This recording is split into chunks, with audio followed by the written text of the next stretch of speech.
The following story has been brought to you by StoriesToInspire.org. So let me tell you a little bit about my crazy week. So, can share with you a little story. Shabbat is very busy back in Brooklyn. Here, my shul, Sharet Zion, whatever. Saturday night I spoke somewhere in Brooklyn for a late night silichot at like 11:30, 12 o'clock. I ended at 12:30. Came home and early the next morning, Sunday morning, I had to fly to Chicago. Now really, I suppose Panama has a special day, which we went to last year, but I couldn't go this year because I had a wedding on Sunday night that I had to be at. So here was my plan. I was going to go to Chicago quickly, Sunday morning. No one really needs me at Sunday at like 11 o'clock. I'm going to give a quick speech in Chicago and then come right back to the wedding of a girl in this community who we've helped grow like few other. Okay? This was my plan. Boom, great. I get on the plane, get to Chicago, I get driven. I tell the person who's driving me, he's a religious guy in Chicago. He's driving me to the place. I tell him my schedule. I got to drive back, I have to fly back and go to a wedding. He says, only you. I said, okay, I don't know how you know in Chicago, but he knows. So I go to the place, I make my speech, I go back to O'Hare Airport. I get to the airport. Again, my flight is supposed to take off 2:38 Chicago time, which is 3:38 New York time. I'm supposed to land 5:48 in LaGuardia, and the wedding is called for 6 o'clock in Brooklyn, okay? I get to the airport an hour before the flight or whatever, and the person behind the counter says, I'm sorry, there's storms in New York. LaGuardia is delayed. You're leaving at 3:38, which is really 4:38, and you're going to land at 6:57. I said, but the ceremony starts at 6 o'clock. You're landing at 6:57. So I get on the plane, I'm shaking, and I know the girl cares. And I'm shaking. I'm supposed to say a few words. The rabbi from the boys' side, and I was from the girls' side, even though we're close to both. I get off the plane lands at 6:50. I'm like, I'm done. Right away, I'm texting the rabbi who was doing the chuppah, where are you? I'm trying, I don't know. I said, I guess I'm just not going to make it. He says, the girl is asking for you. Now, it's her wedding day, and I'm in LaGuardia. Now, if you know anything about the way wedding speeches work, the wedding speech is between the kiddushin and the nisuin, between the ring and the 7 berachot. So the other rabbi is supposed to speak, says, you know what, we'll put the speeches at the end of the chuppah, right before they break the glass. I said, fine. I said, where are they up to? He says, they started the berachot of the nisuin. I said, they started the berachot of the nisuin. I'm in LaGuardia Airport. I said, there's no way. Like, what am I going to do? So now someone on the plane, like I'm going to get my luggage, I actually paid for a seat that's closer to the front so I could get out fast. I'm like going to get my luggage. He says, why you like, I said, no, I'm sorry. I'm supposed to be the rabbi at a ceremony that started an hour ago. He says, what? Like, as if it's normal for me. Anyhow, so I tell him, how do I get a cab? He says, don't take Uber, get a cab. You race to the airport. Here's the spot to go. He tells me exactly where to go. I go to that spot. There's an endless line. I'm like, this is the end of the world. All of a sudden, the line just disperses. I don't know. Just all of a sudden, 50 cabs show up and they all get on the cab. Maybe that's normal. I get in the cab. Tell the cab driver, he says, put in the Waze for me. I put it in the Waze, the location, Sharet Zion, 2030 Ocean Parkway. I said, okay. Look at the Waze. It says you got 50 minutes to go. I said, this is over. So now I'm texting the rabbi. I said, I don't know. Tell the Hazan to sing another song.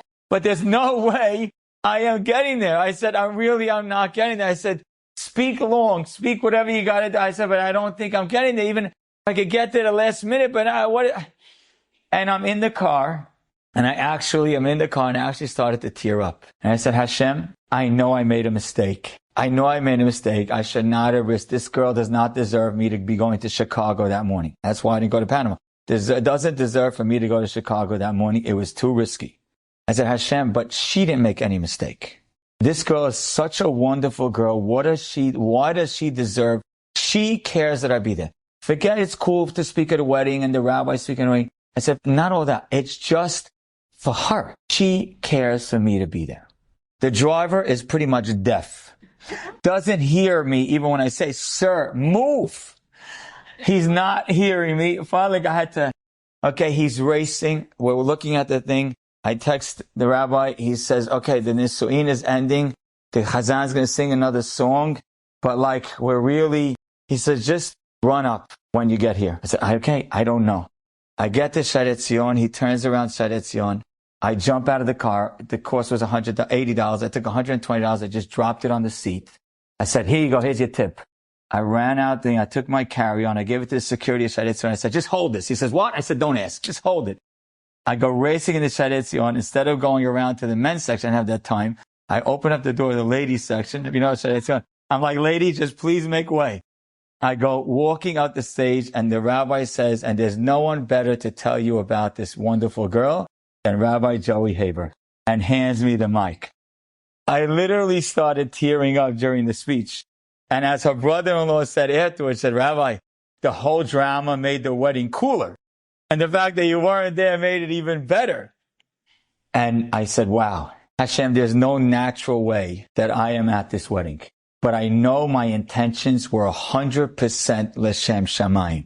I just wanted to do it for a girl that deserves it. I was doing it for her. And the next day, she reached out to me and sent me a text. She says, Rabbi, I just want to tell you, as they're saying the last berachot and the other rabbi is speaking, I put my head down. I said to Hashem, Hashem, if you want Rabbi Joey Haber to be here, he's going to be here. And if you don't want him to be here, I accept he's not here. And like, think about how much he cared. And says, and then all of a sudden I hear someone on stage say, he's here. So this is how Hashem, by the way, I spoke. I think I did a nice speech. We prayed our beat afterwards.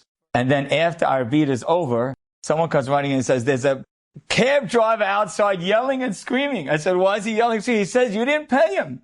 I said, what? I paid him $120. So I go walking outside. The man called the cops.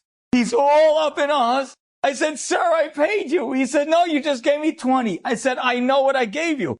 I said, follow me to the car. We walk up to the car, open up the door. Underneath, wherever the shift is, there's a $100 bill. I said, sir, here it is. He says, oh, you're right. I said, I'll see you later. This is how service works. The minute you're doing it for you, it's blemished. When you're doing it purely for him, it's holy.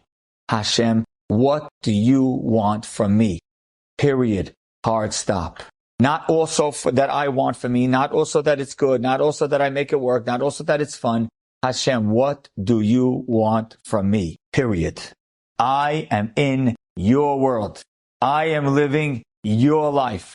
I'm living your way. Hashem, what do you want from me? That's the whole question. If you honestly ask that question and honestly look to answer that question, and it may not be your plans, and it may not be your dreams, and it may not be exactly the way you drew up the picture. Hashem, what do you want from me? Enjoyed this story? Come again. Bring a friend. StoriesToInspire.org